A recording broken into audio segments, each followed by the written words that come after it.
una mica al revés, perquè vam començar a partir del programa de gestió dialogada de conflictes, perquè veiem que especialment en els cursos més alts cada vegada hi havia més conflictes, no? I llavors vam començar per la mediació abans de l'educació emocional, i llavors a partir d'aquí ens vam anar com sumant tots al carro fins que al final el programa de mediació de gestió dialogada de conflictes va enllaçar també amb el d'educació emocional.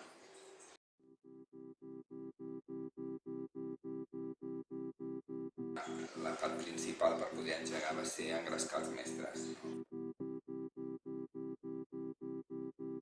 És una manera de treballar que infantil i primers cursos de primària ja vas portant a terme i la dificultat era més a secundària, però a l'hora de fer el programa la idea de l'escola ja no és que cadascú vagi fent el que ell pugui aportar, sinó que sigui un programa d'escola, i això implicava una formació dels mestres i una implicació dels mestres. Ja no era una qüestió de que cadascú sabia o havia fet alguna cosa, sinó l'escola com a escola es formava i apostava per aquest programa i per aquesta manera d'educar. Per tant, era qüestió de tot el claustre del seguiment del programa.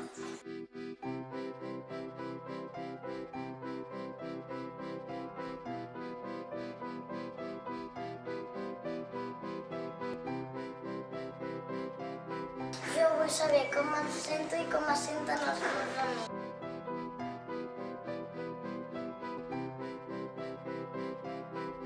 Sí, la dificultat més gran que té això és que un pot explicar les mates sense introduir les emocions, no? I pot ser un especialista en matemàtiques i explicar-ho amb més o menys gràcia, però el programa d'educació emocional, clar, per fer-ho a la classe, tu també has d'estar disposat a explicar o a mostrar quines són les teves emocions, no? I vosaltres potser ja heu tingut la sort de començar a viure-ho d'una altra manera, però nosaltres venim d'una cultura on les emocions més aviat ens les havíem d'aguantar perquè no ploris, no diguis, no facis, no...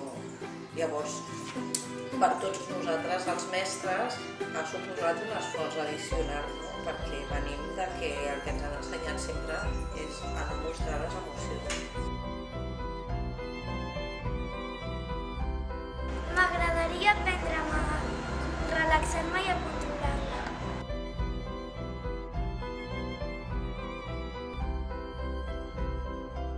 Sempre s'ha entès l'escola com un lloc on es venia a ensenyar acadèmicament, no? Com tota la part dels continguts, matemàtiques, llengua i tot això, i potser no es considerava tant tota aquesta part de formar com a persones, no?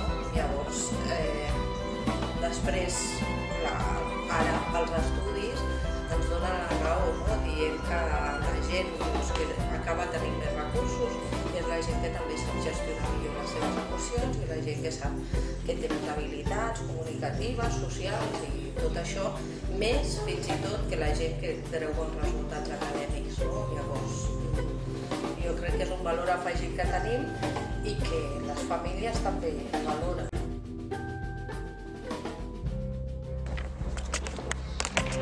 Vull tenir ganes que comenci un nou dia. M'estimo!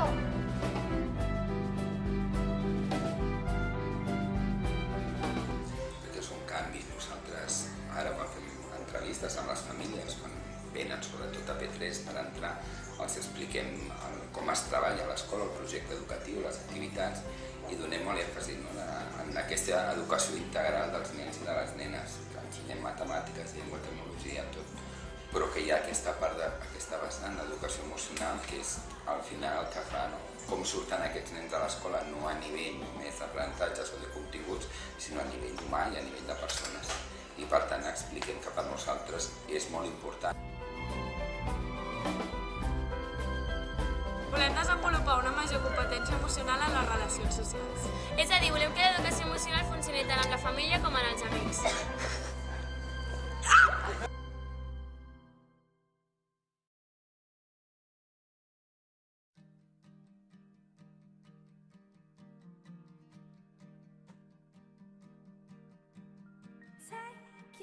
Diguem una mica també potser a partir de ser cooperativa, no? Que aquesta manera de treballar, aquest cooperativisme, el volem inculcar també amb els nostres alumnes. I jo crec que, com diu la Diana, un valor valor afegit, un canvi també en la manera de fer de l'escola i que jo crec que en certa manera ens caracteritza també davant d'altres escoles. Un tret diferencial.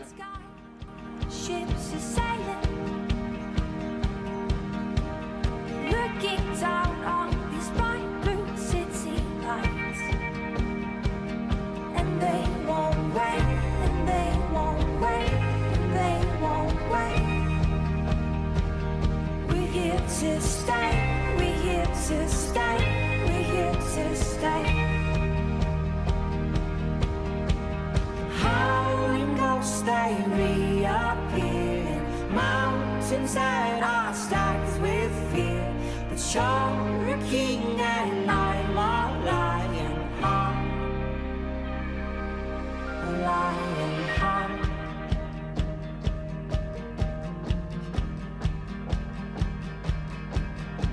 It's crowded off the way as we move slowly past the wandering eyes of the ones that will left behind. Though far away, though far away, though far away,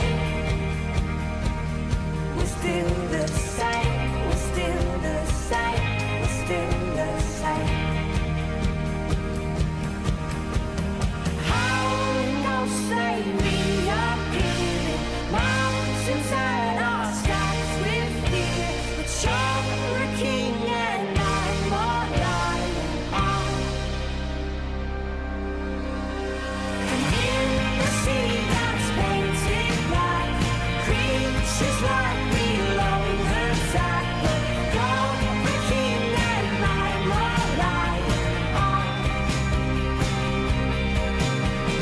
As the world comes to an end, I'll be here to hold your hand. 'Cause you're my king and I'm your lion heart.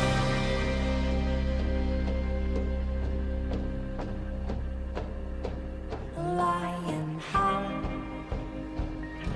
a lion heart, a lion heart, a I al lion final els heart. pares el que volem, sí, i tant que els nens surtin preparats, però sí que surtin d'una certa manera, amb uns valors, amb unes actituds, amb una manera de fer diferent.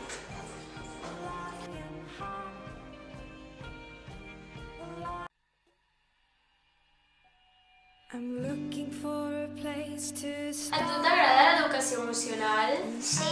I t'agraden les feines que feu? I tracteu molt les emocions, els sentiments? I tu tens amics que van a altres escoles i fan educació emocional? Sí que tinc amics que van a altres escoles però no fan educació emocional. I tu els hi recomanaries? Sí. I creus que s'ho passarien bé? Sí.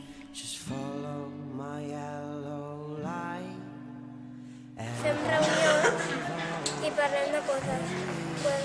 En algunes classes fem si ens deixen jugar, les persones que a vegades no ens deixen jugar i arreglem aquestes coses i ara sí que ens deixen jugar. Aixequem la mà als que han tingut alguna persona que volien jugar al joc i no li han deixat i ho hem arreglat. Molt útil perquè, a part d'això, també jo he après molts valors que abans no els tenia presents a la meva vida i ara els puc utilitzar a molts llocs, al cau, a la música, bueno, als extraescolars, i jo crec que és molt important. Les filles són petites, fa només 5 segons. Jo em dono compte que quan a casa hi ha un conflicte, en el procés del conflicte, elles en algun moment expressen com se senten. Jo em sento malament, jo estic enfadada.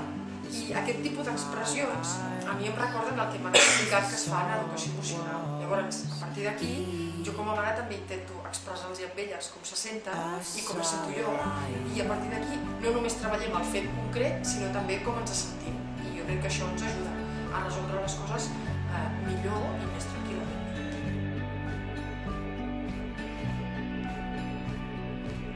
Opino que l'escola és ambiciosa perquè no només s'ha limitat a fer això amb els alumnes, sinó que està obrint l'educació emocional als pares. Està generant espais on els pares puguin venir aquí a formar-se en temes de gestió dialogada de conflictes i d'aquí introdueix l'educació emocional.